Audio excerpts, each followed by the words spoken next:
this episode of Hank's Corner. I'm Hank Jr., and I am with a very special guest, Sarah Faith. Sarah, how are you doing this evening? I'm doing very well. How are you? Oh, I'm doing awesome as always. So tell me, where are you calling in from? I'm calling in from a teeny tiny town. I guarantee that you and nobody that's listening, maybe one person that's listening to this might know where it is.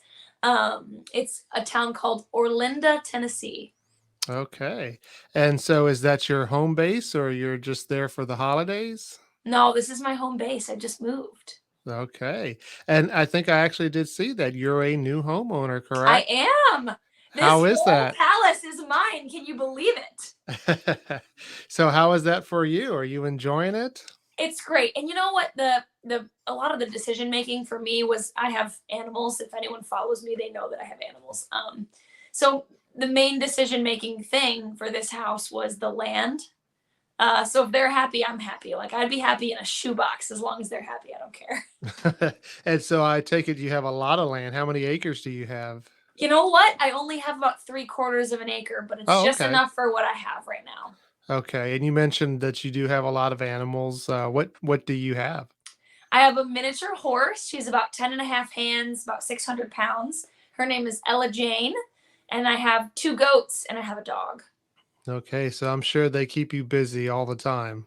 Yes, sir. So busy. It's like someone always wants something. It's like I don't have children of my own.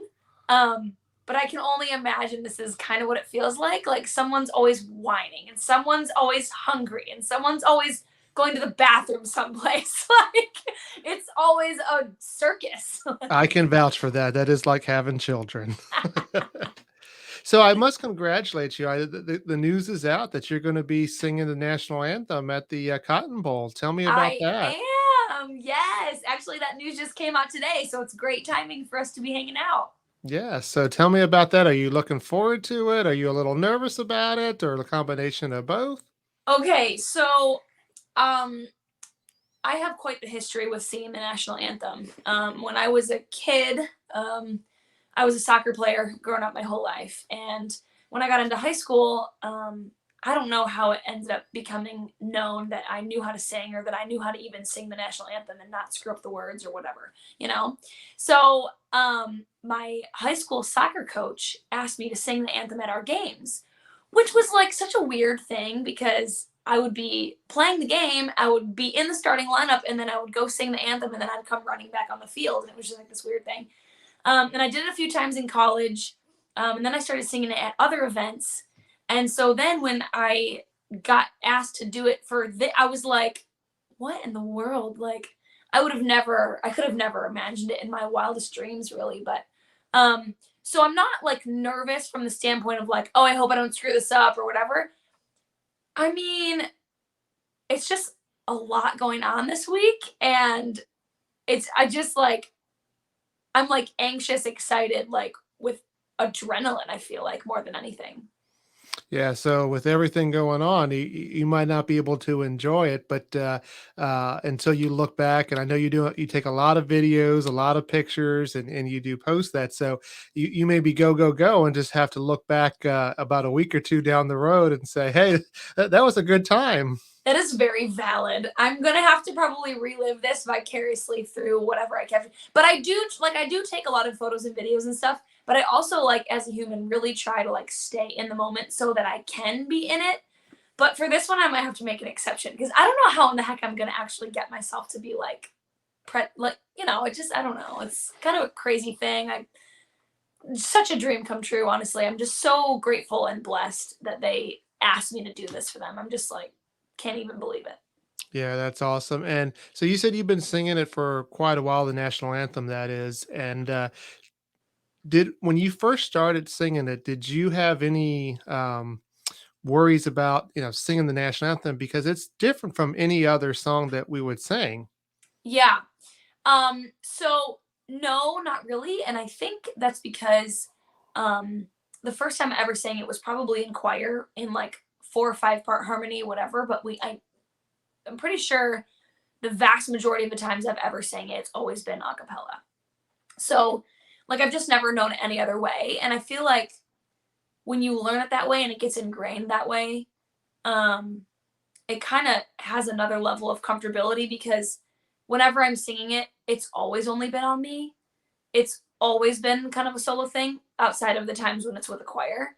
Um, but it's just kind of one of those things where, like, I mean, maybe it's because I was doing it in tandem with sports. Like, you just have to show up and play. Um, so not like in a overconfident way by any means, because I really like to try to keep my, whatever ego I may or may not have, really keep it in check and just be humble. Um, but I really do feel like since the beginning of ever singing it, outside of just making sure that I don't get the words wrong, a lot of it is a little bit like second nature. Okay, and that's really just kind of the testament to your talent. You have a lot of Mm, talent, you have a lot of creativity, and thank so you. that is a good thing that it does come naturally. Um, but not only the national anthem, but you've had a big year, I think, in 2021, Yeah. and one of the things that I thought was really awesome was that you got to ride in the Goodyear blimp. Tell me about that because I would love to have done that.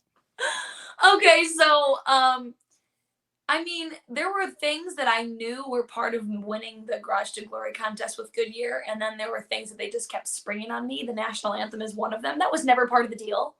That got sprung on me. The blimp was never part of the deal. That got sprung on me. I didn't know that was part of the deal. So I was in Cleveland, and I was there to perform at the Hall of Fame, and like maybe like a week or two beforehand, the people that were the go between like the Hall of Fame and Goodyear and like handling all the arrangements, they were like, "Hey, we're just curious. Would you be interested in riding in the blimp?" And I was like, "I mean, what kind of question is that? Like, who says no to this? Like, I'd have to be insane to say no to this." So yeah, it was like so cool, and I got to bring my dad with me, which was like such a dream. He was in the blimp like I don't know, like 20 years ago when it was like older and louder and colder. And now it's like riding in a small airplane. I mean, it's like so luxury, it's insane.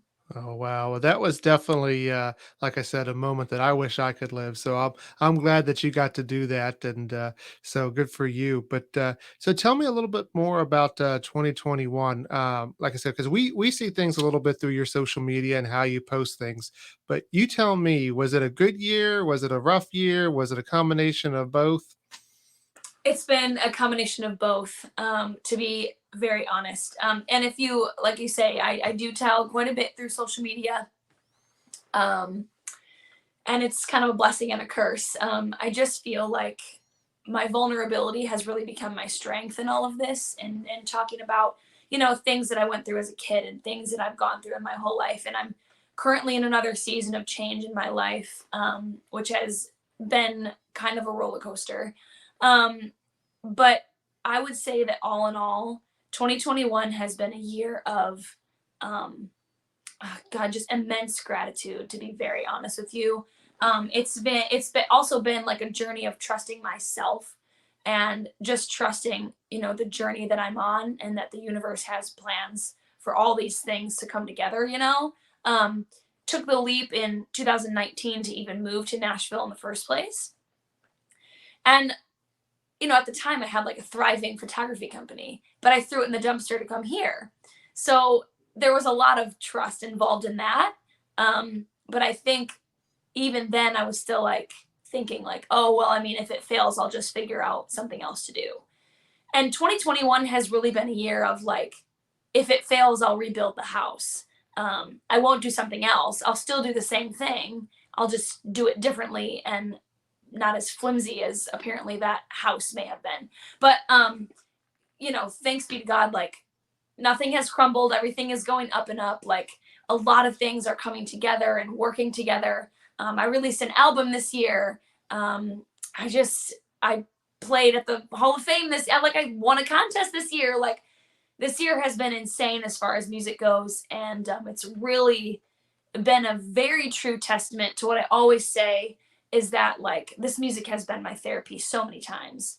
And this year was really no different.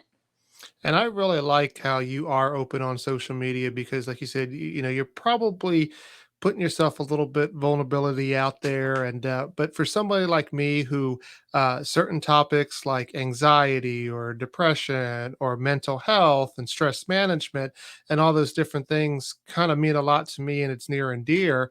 It's always nice to see somebody else out there in the platform talking about these things, which I think you do a lot. And you mentioned, kind of the music is your therapy. Is there anything in particular that maybe you've written this year or over the past that kind of really shows how you transform from the emotions onto paper and then onto the music? Yeah, I think that's thank you for saying that, by the way. I really that's like such a blessing to hear someone interpret it that way, because that's certainly what it's meant to be interpreted as. And I would say that just the album that I released this year, it's the first album I've ever done, and it really has set the precedence for me kind of just putting it all out there and being as raw and authentic as I can through my music. There's things on the album about just being honest with yourself and getting yourself into some jams and having to, you know, honest your way out of it, because sometimes it's like tempting to like try to lie and twist the truth and like sneak your way by, but like in the end that just doesn't really work. If you're lying to yourself, like you're the one that you have to go to bed with every night. You're really not stuck with anybody but yourself. So that, like, to me is like an anthem about just like really being clean with yourself first always, so that you can look yourself in the mirror and live an honest life. But then also, like, a lot of other stuff on my album is like dealing with my mom and like all that stuff that just was crazy when I was a kid. So yeah, I guess to your point, or to your question, the whole album is very much like just, I mean, kind of a word vomit, to be honest. I really took advantage of quarantine, I guess, and I decided that while there was so much focus on what we couldn't do, I was going to focus on what I could do. And I can tell my story through music, and there's nothing that any quarantine or lockdown could do to take that away from me. So I really just, I feel like I just kind of let it all out with that one. Okay, and we would definitely love to hear one of the songs that maybe you have in mind that might, paint that picture or tell that story here on Hank's Corner. Would you mind playing a song for us? I would love to. And so I guess, here's my capo. Okay, we kind of talked like beforehand about like what I thought I might play, and thank you so much for just knowing that I'm kind of very free spirited. Where's my pick? Here it is. Okay. So yes, I'm very much appreciative of the fact that you understand that I'm very free spirited and I don't do a good job of like deciding what I'm gonna do before I do it. But since we're on this topic of like mental health and like just being really honest, there's probably my favorite song on the album because it's twofold. It's super authentic in the messaging. I wrote it by myself. I came to trust myself as a songwriter through this whole project as well. Most of it I wrote by myself. I helped co-produce it as well, which is something I never dreamed I would be doing on my first album. But I wrote this song called I Can't, and I just love the way that the production came out with it. And I wrote it in a time when like I really felt like some people that were really close to me kind of had turned their back on me. And it became kind of clear to me that sometimes you know people for a long time and you think that they know you well enough to like stick with you through thick and thin and kind of face your demons with you. But there sometimes just comes a point where you just can't explain yourself to people anymore. And that's kind of okay. You just kind of have to, I don't know, I really had to come to grips with the fact that like sometimes people aren't really gonna get it. And like that's okay, especially from like an artist standpoint. Like I'm wild. I have too much energy for my body. Like it's insane sometimes. But like I just, we're all created to be who we are. And like when you get to a point where you feel like you have to explain that to people or they don't really get it, like sometimes the juice just isn't worth the squeeze, and you just have to understand that, like, it's okay if those roads separate. And that caused a lot of anxiety in me, you know, and it caused a lot of hurt in me to accept that.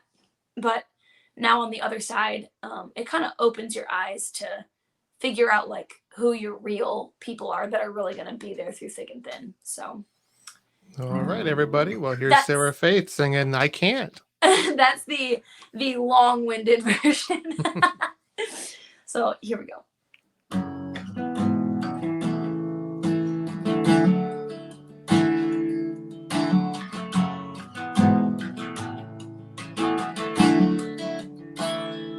Can you tell me why the words that you say never seem to match the things that you do? You know what I am made of.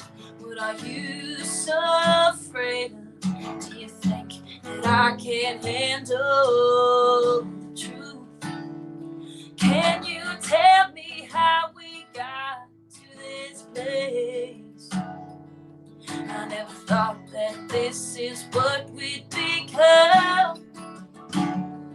And I am tired of feeling like I'm such a villain, not the reason that we came undone. 'Cause I'm not the reason we came undone. No, I can't prove myself to those who cannot see. And I can't look you in the eye while you're lying through your teeth. I can't imagine you stay seated at this table if it was turned. I can't walk through fire knowing I'll get burned. No, I can't walk through fire knowing I'll get burned. Yeah.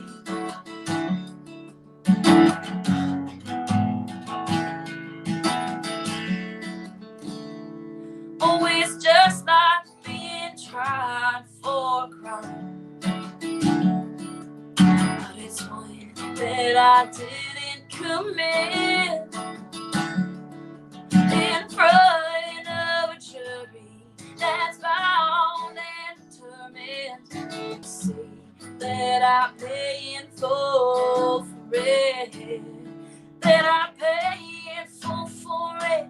No, I can't prove myself to those who cannot see. I can't look you in the eye while you're lying through your teeth. I can't imagine you stay seated at this table if it was turned. I can't walk through fire knowing I'll get burned. I can't walk through fire knowing I'll get burned. Hey, knowing I'll get burned. Yeah. 'Cause I can't prove myself to those who cannot see. I can't look you in the eye while you're lying through your teeth. I can't imagine you stay seated at this table if it was turned. I can't walk through fire knowing I'll get burned. I can't walk through fire knowing I'll get burned. Hey, hey. Knowing I'll get burned.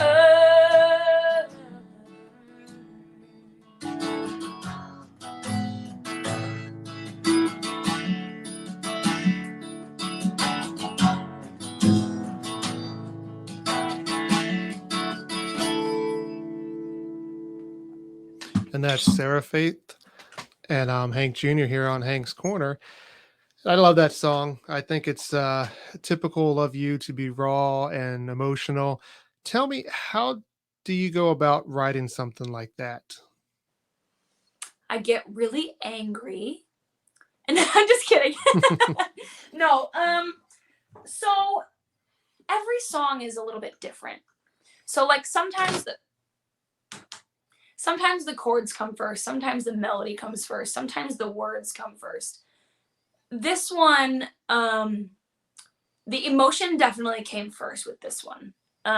It was very much, I was so irritated with this situation that I was like beside myself. Um, and as I usually do, I've done it forever since I was 7. The first coping mechanism I ever learned when I was in therapy as a 7-year-old was write it out, draw a picture, whatever. And for whatever reason, poetry and writing have always stuck with me. That's always been my thing. So I started writing ideas for this chorus. I didn't know it was going to be a chorus at the time, but I was like, you know what? Like, I just really felt like these people were so blind to the person that I intend to be. And as humans, we screw stuff up all the time. We make mistakes all the time. I'm not an angel as much as I know y'all believe I am. I make mistakes all the time. Like, I screw stuff up. I hurt people. I tick people off. All the time, like literally. And it's just inevitable. We all do it. But I just felt like in this instance, that was not ever going to be accepted. The fact that I had made mistakes and done people wrong, or whatever the case was in the situation. I just really felt like my actions, as I often have felt, well, I shouldn't say often, I make myself sound like I'm like a heathen, but like, there's been a handful of times in my life when my actions don't match my character. And I'm sure you can agree that's a human thing. And I really needed forgiveness and I really needed mercy, and I wasn't going to get it from these people. And I just really needed to write a song that was going to tell myself that it was going to be okay. Even if these people choose not to see my heart, even if these people choose to never forgive me as long as I live, that's on them, because I'm a human and I make mistakes. And I'm not trying to let myself off the hook. The song is not to let myself off the hook by any means. The song is just to try to be okay in my own skin, knowing that I'm an imperfect human that makes mistakes. And sometimes I really get it wrong. And that's awesome that you're such a great, songwriter to be able to take those emotions and to put them on paper, like you said, whether it started with poetry and now, actually into music. Um, no, I do photography and videography as well on the side, and so I got to ask you a little bit about that. Was photography also an outlet for you at one point, or was it just something you did? Like you said, you ran the business. Yeah, you know what? It was the first thing that freed me from corporate America. Is about as honest as I can put it. So I did graphic design for like 10 years. I did it in grad school, I did all through college. I did just tons of graphic design, and I thought sports was going to be my life. I worked in an athletic department. I worked in 2 collegiate athletic departments, and I was like, this is it. Like, I love sports. I'm the biggest jock in America. Maybe not, but I'm pretty big into sports, pretty large. Um, and so I thought sports was gonna be my life, and then it didn't end up going that way. And then I started doing graphic design in other avenues other than sports, which was foreign. And then I was like, well, during sports, I had cameras in my hand as well, because I have too much creativity in my brain as well. I just can't even handle myself sometimes. So I decided to learn how to use a camera, and I learned how to shoot sports because I understood them and I knew where the action was going to be. So I took a camera to that. Well, then I was like, okay, well, if I don't want to work this corporate America thing, because it kind of drives me crazy to be on someone else's schedule. It's just my personality type. I just can't. I'll be very honest with you about this. The common denominator was me. I'm fully aware of that. But I really needed something that was going to get me out of a desk job. Like, I loved graphic design, but I just couldn't do it in corporate America. I was like, I'm too loud for that. I'm just like, a desk like made my skin crawl. Like, the like lights, I had migraines every day. It was like not my place. So I needed something to get me out of that, and photography got me out of that. Now, I thought I was going to be doing photography forever. That was the plan when I first started doing that. That lasted for like 5 years, and now here I am.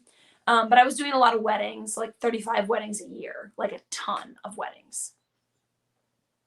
Yeah, and so but you carry that photography with you, obviously, because you're still, doing it with the social media. So I'm sure you learned a lot that's kind of really helped you because I think with social media, some people are just really good at it and it helps them, like in your case. And then some people, they post here and there, and it is what it is. But I know you did a good job, and that's why one of the reasons why I noticed you right away. You mentioned sports quite a bit, so obviously you played sports, but tell me, when you watch sports, are there particular teams that you root for? I root for anyone that's playing against Alabama. I root for the Detroit Lions. I root for the Detroit Red Wings. I'm a huge hockey fan. I love college basketball of any shape, size, and variety. If there's a college football game on, I will watch it. I don't care who's playing. I just, I don't know what it is. I was a soccer player in college, and I haven't been able to shake it. I'm a very dad's girl in that realm of my life. And you mentioned some of the Detroit teams because that's because you're originally from Michigan, Yeah. correct? Yeah. Okay. And I will say it is very, like, I don't deserve praise for this because it's just really kind of gross, but like it's really hard to be a Detroit Lions fan and like keep being a Detroit Lions fan. I hear that. So I got some roots in Philadelphia, and I'm a big hockey fan too, as well as all sports. And I still kind of remember, and you bring up the Detroit Red Wings. I guess it was like 1996 or so, somewhere around there, where the Red Wings beat the Flyers in the Stanley Cup, and Back to it. back. Well, not the Flyers back to back, but we had back to back cups 97, 98. No, we haven't had anything since I think the '70s, so we're still trying to get there. But I won't hold that against you that you're a Red Wings fan. But Thank you. I that's appreciate that. that that's pretty cool. So, do you have a second song that you would like to sing for us here today? Yeah, I kind of wanted to try like a new one out. I've been playing it a little bit around Nashville, and it's kind of become one of my favorites. Um, and it's very much like me to kind of just like we've been talking about, just kind of be real and just kind of be where I am. And I mentioned I'm going through a season of change. You know, this is this is just part of it. I wrote this song called "Loving Somebody Right," and I am recently out of the relationship that I was in, and I have been trying to just process that in a multitude of ways, and sometimes it comes out in going for a walk, and sometimes it comes out in meditating or just trying to figure out how to breathe. But this day it came out in a song, and I'm excited about the way that it came out. I think it expresses my emotions really authentically. And if you're up for it, I would love to share this new one with you. Oh, we definitely want to hear it here on Hank's Corner. Okay. So this one's called Loving Somebody Right, and I hope you like it.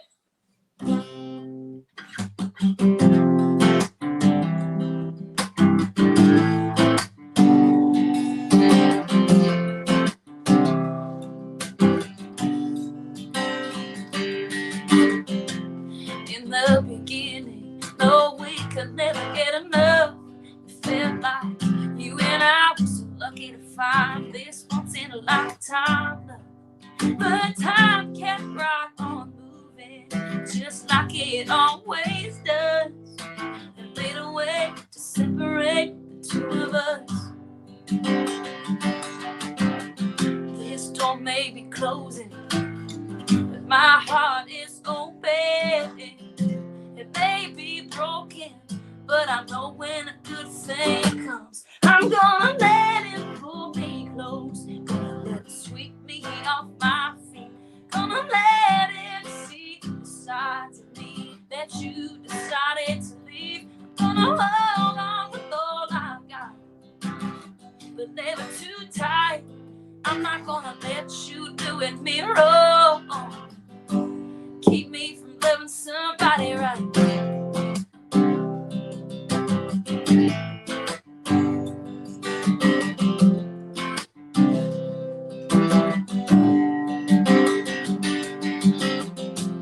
In my position, you might think this was a mistake. Maybe I was a fool to trust you,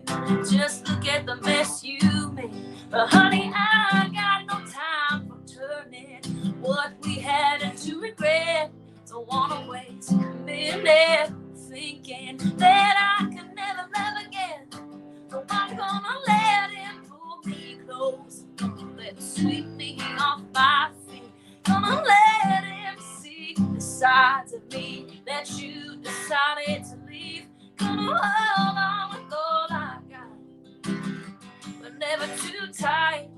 I'm not gonna let you doing me wrong. Keep me from loving somebody wrong.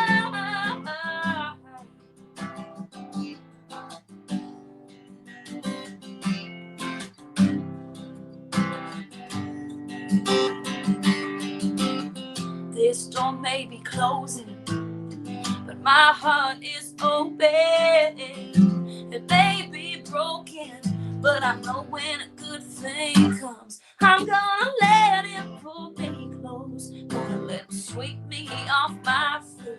Gonna let him see the sides of me that you decided to leave. Gonna hold on with all I got, but never too tight. I'm not gonna let you doing me wrong. Keep me from loving somebody right. Keep me from loving somebody right.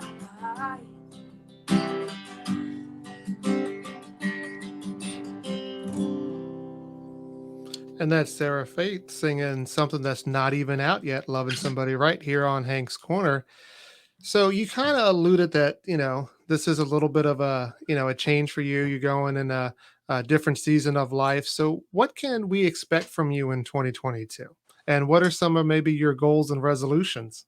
Okay, in 2022, let's manifest a little bit. This is like my jam. I like to do this kind of stuff. Um, I have had so much fun playing all these full band shows. I've also gotten my band to a point where like I would put them up against anybody. I've got great players in my band. I am very fortunate.